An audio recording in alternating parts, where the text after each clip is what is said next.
10,000 செக்மெண்ட்ல best mobile அப்படின்னா அதுல நாம தான் கிங்கா இருக்கணும் அப்படின்னு சொல்லி பெர்ஃபார்மன்ஸ்க்கு இம்பார்ட்டன்ஸ் கொடுத்து மோட்டோ G34 அப்படின்னு ஒரு புது மொபைல் போன் லான்ச் பண்ணியிருக்காங்க. உண்மையாவே பெர்ஃபார்மன்ஸ்ல கிங்கா இருக்கா பாத்துருவோமா? முதல்ல இதோட அன்பாக்சிங் பார்த்துட்டு வந்துருங்க.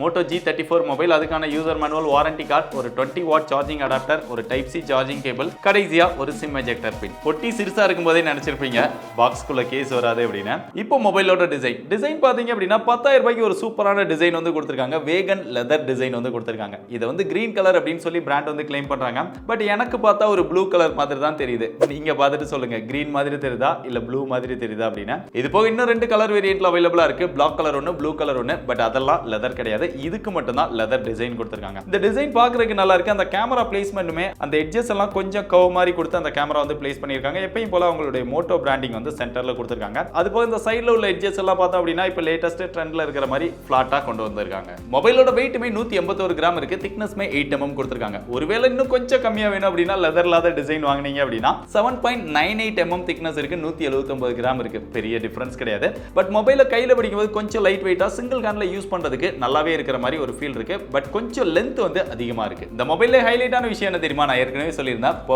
பெர்ஃபார்மன்ஸ்க்காக இங்க Snapdragon 695 அப்படிங்கிற ஒரு ப்ராசஸர் கொடுத்திருக்காங்க. டேய், இது ஏற்கனவே அடிச்சு துவைச்ச ப்ராசஸர் தானே அப்படின்னு சொன்னீங்கன்னா, ஆமா, 15,000 ரூபாயில இருந்து 20,000 ரூபாய் செக்மெண்ட்குள்ள எக்கச்சக்கமான மொபைல் போன்ஸ்ல கொடுத்திருந்தாங்க. பட் இந்த மொபைல் பார்த்தோம் அப்படின்னா 10,000 ரூபாய் செக்மெண்ட்க்கு எடுத்துட்டு வந்திருக்காங்க. அதுக்கு இந்த ப்ராசஸர் கொடுத்தது வந்து உண்மையாவே பெஸ்ட் தான். அது போக இதோட ஆண்ட்ராய்டு ஸ்கோர் அப்படின்னு பார்த்தா அது போக த்ரோட்டல் டெஸ்ட் இதுவுமே பண்ணா மேக்ஸிமமா 92% வரைக்கும் இதோட பெர்ஃபார்மன்ஸை யூஸ் பண்ணுது. கேம் பிளே அப்படின்னு பார்த்தாலுமே ஹையர் எண்ட் கேம்ஸ் எல்லாமே இது ஹேண்டில் பண்ணும்.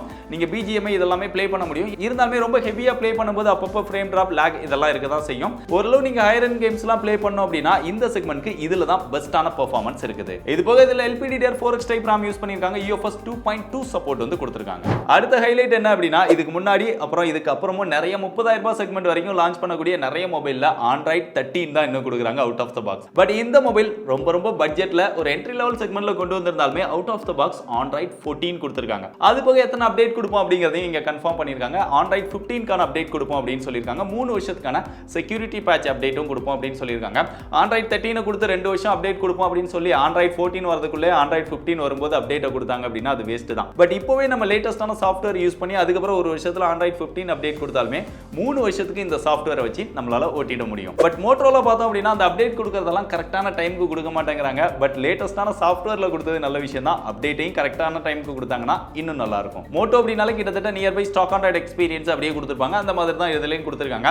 ஆனா ஒரு சில ஆப்ஸ் பார்த்தோம் அப்படின்னா இங்க ப்ரீ இன்ஸ்டால்டா கொடுத்து வச்சிருக்காங்க. அது போக நிறைய ஆட்ஸ், புஷ் நோட்டிஃபிகேஷன்ஸ் இதெல்லாம் கொடுக்குறாங்க. இதையும் கொஞ்சம் கம்மி பண்ணாங்க அப்படின்னா இன்னும் கொஞ்சம் பெட்டரா இருக்கும். மோட்டோல இருக்கக்கூடிய இன்னொரு இன்ட்ரெஸ்டிங்கான ஃபீச்சர் என்ன, ஃபேமிலி ஸ்பேஸ். இப்போ நம்ம ஒரே வீட்டில் நம்ம மொபைல் போனை நம்மளும் யூஸ் பண்ணுவோம், நம்ம குழந்தைங்களும் யூஸ் பண்ணுவாங்க. நம்ம யூஸ் பண்ற எல்லா ஆப்புமே குழந்தைங்க வந்து யூஸ் பண்ணிடக்கூடாது அப்படின்னு நினைப்போம்.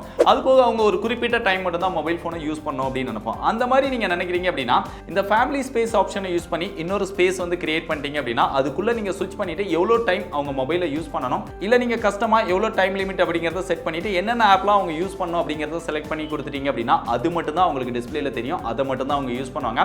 அந்த டைம் முடிஞ்சிருச்சு அப்படின்னா ஆட்டோமேட்டிக்கா மொபைல் போனை யூஸ் பண்ண முடியாம போயிடும். இது எனக்கு ரொம்பவே பர்சனலா யூஸ்ஃபுல்லான ஃபீச்சர். உங்களுக்கு யூஸ்ஃபுல்லா இல்லையா கமெண்ட்ல சொல்லுங்க. அடுத்து மொபைலோட பிளேஸ்மென்ட் பார்த்தா டாப்ல செகண்டரி நாய்ஸ் கேன்சலேஷன் மைக் கொடுத்திருக்காங்க. இந்த செக்மெண்ட்லயும் மோட்டோ வந்து கவர் பண்ணிருக்காங்க. லெஃப்ட் சைடுல வந்து அப்படினா இங்க சிம் ஸ்லாட் கொடுத்திருக்காங்க. அது ஓபன் பண்ணோம் அப்படினா ஹைபிரிட் ஸ்லாட் தான் கொடுத்திருக்காங்க. ஒரு சிம், ஒரு SD கார்டு, இல்லனா 2 சிம் வந்து போட்டுக்க முடியும்.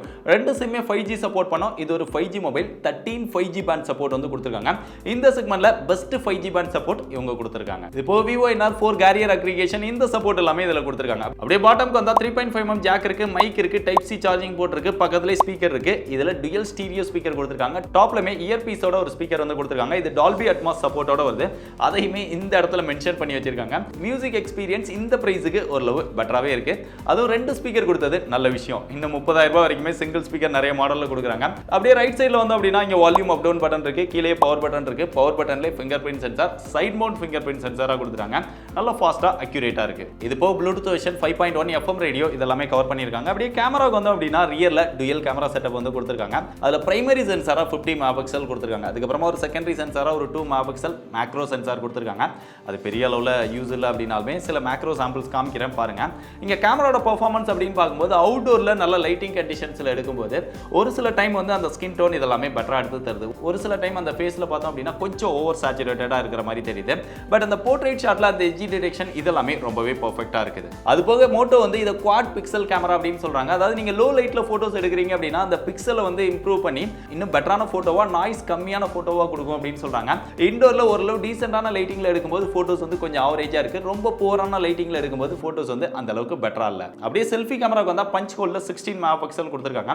அதோட பர்ஃபார்மன்ஸ் அப்படின்னு பார்க்கும்போது நல்ல லைட்டிங் கண்டிஷன்ஸில் எடுக்கும்போது அந்த ஸ்கின் டோன்லாம் கொஞ்சம் பெட்டராக எடுத்து தருது. அதே நேரத்தில் கொஞ்சம் லைட்டிங் போராக இருக்கிற இந்த இடங்கள்லாம் எடுக்கும்போது அந்த ஃபேஸ் வந்து கொஞ்சம் ஆயிலி ஃபேஸ் மாதிரி தெரியுது, மொழு மொழுன்னு இருக்கிற மாதிரி. அந்த இடத்துலலாம் அதை இன்னும் கொஞ்சம் பெட்டராக ஆப்டிமைஸ் பண்ணி எடுத்து கொடுத்தா நல்லா இருக்கும். செல்ஃபி கேமராலுமே அந்த போர்ட்ரேட் ஷாட்ல எட்ஜ் டிடெக்ஷன் இதெல்லாமே நல்லா இருக்கு. பெரும்பாலும் போட்டோஸ் வந்து கொஞ்சம் ஓவர் ஷார்ப்டா தெரியுது. ஆனா போட்டோஸ்ல வந்து அந்த அளவுக்கு டீடைலா இல்ல. ரியர் கேமராலுமே போட்டோஸ் வந்து அந்த அளவுக்கு டீடைல் வந்து பெருசா இல்ல.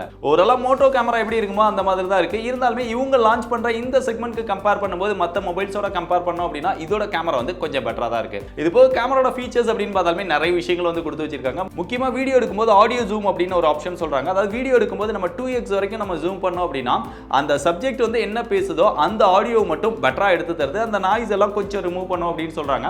இருந்தாலுமே சவுண்ட் வந்து கொஞ்சம் பெட்டரா கேப்சர் பண்ணுது அந்த ஆப்ஷனை ஆன் பண்ணும்போது. அடுத்து ஸ்பாட் கலர் அப்படின்னு ஒரு ஃபீச்சர் வந்து கொடுத்திருக்காங்க. இது நிறைய மாடல்ஸ்ல இருக்கக்கூடிய ஒரு விஷயம் தான். ஏதாவது ஒரு இடத்துல நம்ம போட்டோ எடுக்கிறோம் அப்படின்னா பர்టిక్యులர் விஷயத்தை மட்டும் கலர்ல காமிக்கணும், மத்ததெல்லாம் பிளாக் அண்ட் ஒயிட்ல இருக்கணும் அப்படின்னா அது என்ன கலரோ அந்த கலரை செலக்ட் பண்ணிட்டு கொஞ்சம் அட்ஜஸ்ட் பண்ணீங்க அப்படின்னா அது மட்டும் கலரா, மற்ற விஷயங்கள் எல்லாமே பிளாக் அண்ட் ஒயிட்ல தெரியும். பட் அந்த கலர் வந்து பிளைனான கலரா இருந்தா மட்டும் தான் அது எக்ஸாக்ட்டா போட்டோ விழுது. ரொம்ப மிக்சிங் கலரா இருக்கு அப்படின்னா அந்த அளவுக்கு பெர்ஃபெக்ட்டா இது யூஸ் ஆகல. அப்புறம் ஆட்டோ ஸ்மைல் கேப்சர் அப்படின்னு ஒரு ஃபீச்சர் வந்து கொடுத்திருக்காங்க. நம்ம குரூப்பா போட்டோஸ் எடுக்கும்போது எல்லாரும் கரெக்ட்டா ஸ்மைல் பண்ற டைம் வந்து ஆட்டோமேட்டிக்கா அதுவே போட்டோ எடுத்துரும்.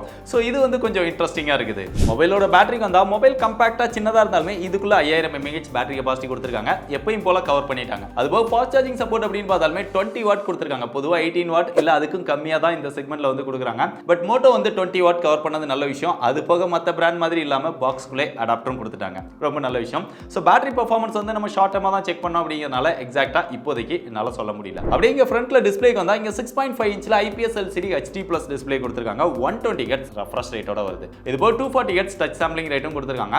இங்க பெர்ஃபார்மன்ஸ்க்கு இம்பார்ட்டன்ஸ் கொடுக்கிறதுனால 120 Hz ரெஃப்ரெஷ் ரேட் கொடுத்திருக்காங்க. ஆனா டிஸ்ப்ளேயோட குவாலிட்டிக்கு வந்து அவங்க இம்பார்ட்டன்ஸ் கொடுக்காம விட்டாங்க. HD+க்கு பதிலா Full HD+ கொடுத்திருக்கலாம். மத்த விஷயங்கள்லாம் கொஞ்சம் பெட்டரா கொடுத்ததனால இதுல வந்து கொஞ்சம் காம்ப்ரமைஸ் பண்ணிட்டாங்க.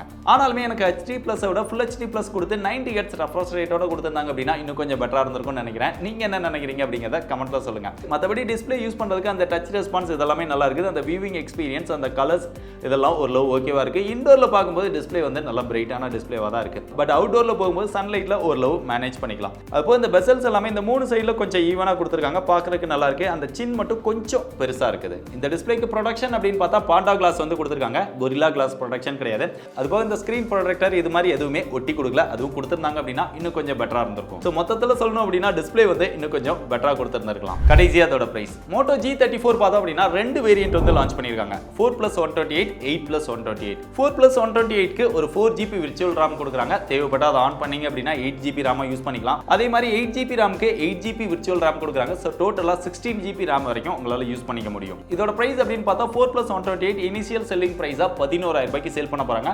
8+128 வந்து 12000 ரூபாய் பிரைஸ் செக்மெண்ட்க்கு சேல் பண்ண போறாங்க. நீங்க வாங்க போறீங்க அப்படின்னு முடிவு பண்ணிட்டா 4+128 விட 8+128 வாங்க எக்ஸ்ட்ரா ஒரு 1000 ரூபாய் தான். அதுதான் பெஸ்ட் சாய்ஸா இருக்கும்.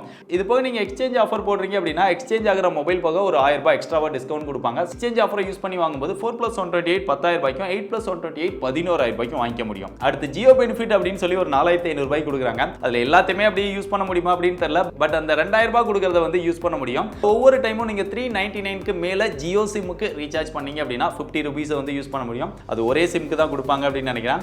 40 டைம் நீங்க 399 above ரீசார்ஜ் பண்ணோம் அப்படின்னா அது வரைக்கும் இந்த மொபைல் போன் தாங்குமா அப்படின்னு தெரியல. அவ்வளோ டைம் வந்து நம்ம யூஸ் பண்ணுவோமா அப்படின்னு தெரியல. இருந்தாலுமே அந்த மாதிரி ஒரு ஆஃபர் இருக்கு. இந்த மொபைல் போன் வாங்கி நீங்க ஜியோ சிம் யூஸ் பண்ணீங்க அப்படின்னா ஒவ்வொரு டைம் 399 above ரீசார்ஜ் பண்ணும்போது அந்த 50 ரூபீஸை யூஸ் பண்ணி ரீசார்ஜ் பண்ணிக்கோங்க. ஸோ மொத்தத்தில் மோட்டோ 10000 ரூபாய்க்கு இவ்வளோ விஷயங்கள் கொடுக்குறாங்க. இவ்வளோ விஷயங்கள் ஒர்த்துன்னு நினைச்சீங்கன்னா தாராளமாக செக் பண்ணி பாருங்க. பெஸ்ட் பை லிங்க் டிஸ்கிரிப்ஷன்ல கொடுத்துருக்கேன்.